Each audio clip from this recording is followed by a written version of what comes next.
for his long, skinny body. The guy was 6'3" or 6'4", easy. He was wearing baggy blue jeans, the carpenter kind with pockets faded nearly to white. They seemed to hang on him too, like they were about to fall down around his ankles. He had old Air Jordans on him, old school classics, high top, red and blacks. Drew Robinson recognized the shoes right away because he always did. Nobody knew old-time basketball kicks better than he did. He knew these shoes because he'd just bought a pair for himself off ClassicKicks.com, where he went for sneaks out of the past you couldn't find anywhere else.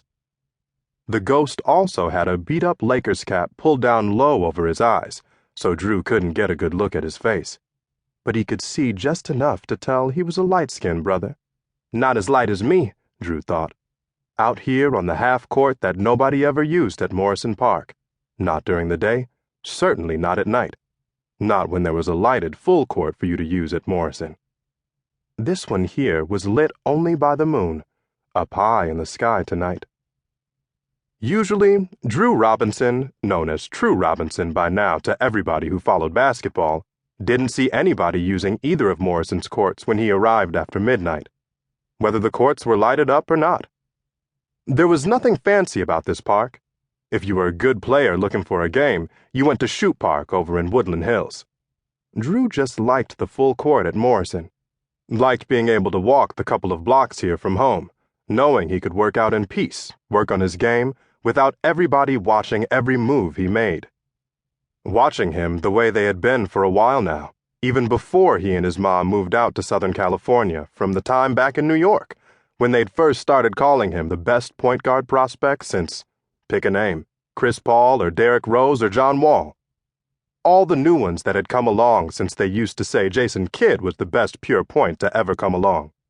Even Stephen Curry, one of Drew's favorites, who came out of Davidson as a shooter and then showed the NBA the way he could pass the ball.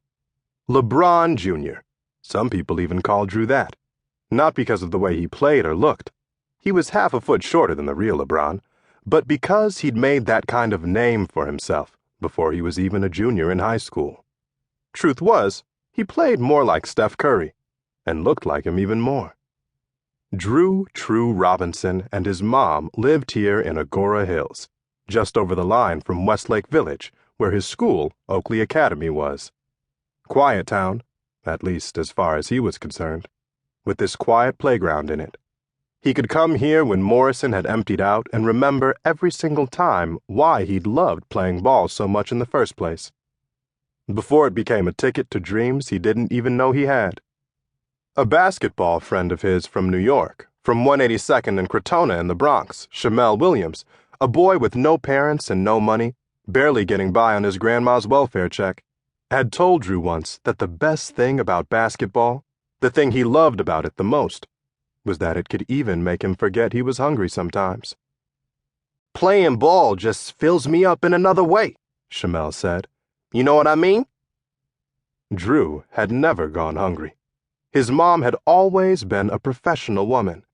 Her last job in New York was working as a secretary at a real estate company in Forest Hills. There'd always been food on the table. Still, Drew knew what Shamel was saying to him. Basketball had always filled him up, too. Morrison gave him that feeling when he had the place to himself. Only tonight, he was sharing the place with this ghost player. The ghost doing things on this bad court that made Drew think he was in some kind of dream. Dribbling the ball like a Harlem Globetrotter, like Curly Neal, who Drew had met at Madison Square Garden one time. Like the ball was on some kind of string. High dribbles to low, both hands. Drew wasn't even sure at first whether he was righty or lefty. Behind his back, through his legs. He was making it look easy, like he wasn't even paying attention. Like he could have been doing something else at the same time, checking his phone or texting on it. Then, off the dribble came the spin moves and shots. The guy working the outside, draining shots that would have been three-pointers easy if there had been a three-point line on this old, used-up court instead of just potholes and weeds. And the guy, Ghost, hardly ever missed.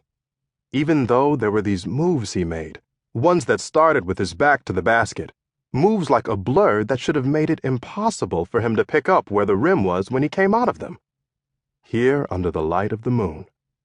Unreal, Drew thought. Because how could it be anything else? Drew saw all this without being seen himself. He was hidden by a palm tree, his own ball resting on his hip. He watched the guy walk to the far edge of the concrete, as far away from the basket as he could get. Take a deep breath, let it out, then glide toward the hoop, long legs eating up the distance. Then he was in the air, somehow exploding in slow motion, like it wasn't just